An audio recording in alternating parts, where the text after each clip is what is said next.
Sir, क्योंकि हम लोग लगातार एफएमसीजी की बात कर रहे हैं, लेकिन अब मैं आपसे समझना चाहता हूँ कि इस पे एक नए तरीके से स्ट्रेटजी किस तरीके से बनाई जाए। एक महीने में हमने देखा सर, बहुत ज़्यादा रिस्पांस नहीं देखने को मिला।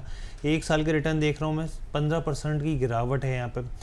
क्योंकि सर गवर्नमेंट जो है वो कैपिटल एक्सपेंडिचर कर रही है, लेकिन प्राइवेट कंपनी उसके लिए कह रही है कि आप भी कैपेक्स बढ़ाइए। वहाँ पे स्थिति बहुत ज़्यादा समय से कुछ देखने को मिल नहीं रही। रूरल डिमांड जो है वो बहुत ज़्यादा कंजम्पशन वो बढ़ता हुआ दिख नहीं रहा। अब इसके पीछे बहुत सारे फैक्टर्स हैं, आप बेहतर बता पाएंगे। एक तो सर आपको क्या लग रहा है एफएमसीजी सेक्टर में क्यों नहीं बढ़त बनती हुई दिख रही, कब तक यहाँ पे एक तेज़ी बनती हुई दिखेगी? और जो एफएमसीजी फंड्स में इस जीएसटी के वजह से घुसे हैं या फिर उससे पहले से एंटर करके घुस चुके हैं, आपका क्या मानना है? क्या वापस उनको एग्जिट करना चाहिए, अपने एलोकेशन को थोड़ा सा स्लाइटली कम करना चाहिए या फिर और रेज करना चाहिए?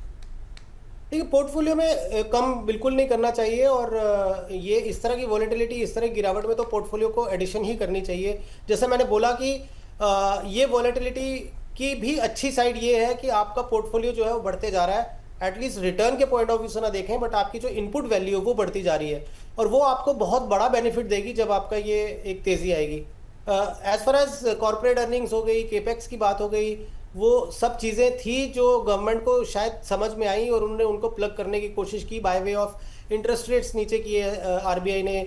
गवर्नमेंट ने टैक्स की दरें बढ़ा दी, मतलब दरें मीन्स के वो 12 लाख तक कर दिया कि मैक्सिमम जो मोर देन 90-95% के ऊपर लोग जो है उनका इनकम टैक्स फ्री हो जाए।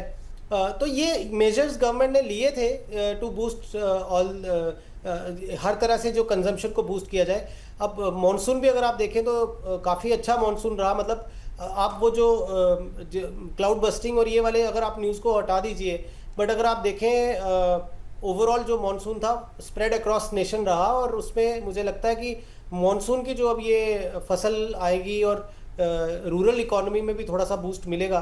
तो चीज़ें जो है ना ग्राउंड धीरे धीरे हर चीज़ में सेट होती जा रही है, सब कुछ अच्छा हो रहा है। बट जैसा मैंने बोला कि वो एक्सटर्नल रीजन से उस तरीके का वो जो बूस्टर जिसको बोलते हैं या टर्बो जिसको बोलते हैं कि टर्बो इंजन, वो नहीं लग पा रहा है। तो ऐसा नहीं है, हम फर्स्ट ऑफ ऑल हम कोई ऐसे नेगेटिव इकोनॉमी में नहीं जा रहे हैं। हम लोग, ये था कि हमारी उम्मीद थी कि हम 7-7.5% की ग्रोथ रेट से बढ़ेंगे, वो 6.5% हो गई। वो जो 1 या 1.5% का एडिशनल ग्रोथ रेट होता है वो ही होता है जो टर्बो इंजन लगाता है किसी इकोनॉमी में। तो मैं ये बोलूँगा कि ये जो सारे मेजर्स लिए हैं गवर्नमेंट ने अभी रिसेंटली, वो उसको टर्बो इंजन लगाने के लिए काम आएगा। तो हर चीज़ में समय लगता है, 1 से 2 क्वार्टर में मुझे लगता है उसका असर दिखना शुरू हो जाएगा। ठीक है सर। ऑटो सेक्टर की अगर बात करें तो इससे जुड़े जो फंड्स हैं उनमें किस तरीके से सबका नजरिया भी रखे निवेशक? फेस्टिव सीजन आ रहा है, जीएसटी के तो अनाउंसमेंट आज, मतलब अनाउंसमेंट क्या आज से लागू हो ही चुका है? देखिए दिव्या, ऑटो सेक्टर में वैसे तो प्योर ऑटो से जुड़े हुए ज़्यादा फंड है नहीं, 5-7 फंड ही होंगे, लेकिन उनका कॉर्पस भी देखेंगे तो कोई 20 करोड़ कोई 30 करोड़ का कॉर्पस है।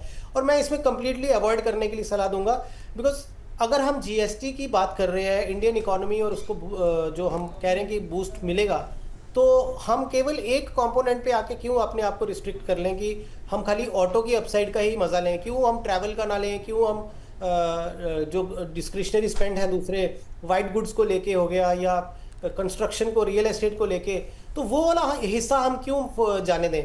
तो अपसाइड तो हमें हर तरह की चाहिए। तो फिर खाली ऑटो सेक्टर पे फोकस करना और खाली एक ऑटो फंड लेके पोर्टफोलियो में लेना, वो मुझे लगता है कि एक अच्छा स्टेप नहीं होगा। ऑटो को प्ले करें, आप एक कंजम्पशन फंड ले लें तो ज़्यादा बेहतर रहेगा। जैसे टाटा इंडिया कंज्यूमर फंड हो गया, या आदित्य बिरला का कंजम्पशन फंड है, सुंदरम का भी कंजम्पशन फंड है।